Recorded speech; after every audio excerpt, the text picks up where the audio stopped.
Kejaksaan Negeri Banyuasin serahkan duit korupsi yang dilakukan oleh kedua tersangka anggota Korpri Banyuasin ke pengurus Korpri.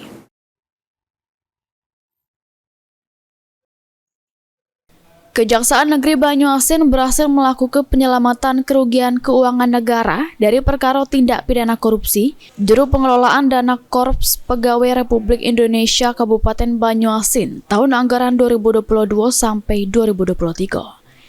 Giovanni, Kasipitsus Kejari Banyuasin ngatoke, Kejaksaan Negeri Banyuasin balik ke duit sebesar 342.352.022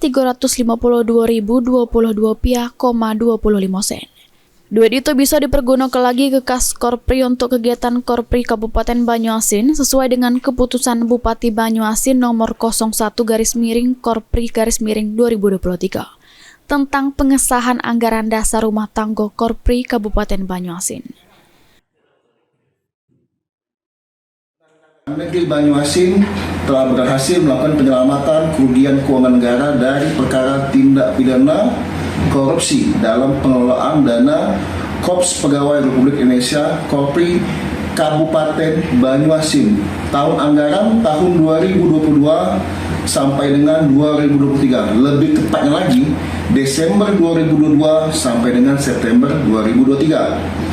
Bahwa berdasarkan putusan Pengadilan Negeri Palembang kelas 1A khusus, terpidana 1 atas nama Bambang Gusriandi dan terpidana 2 Megdayani dijatuhi pidana tambahan berupa pembayaran uang pengganti sejumlah 352.352.022,25 sen.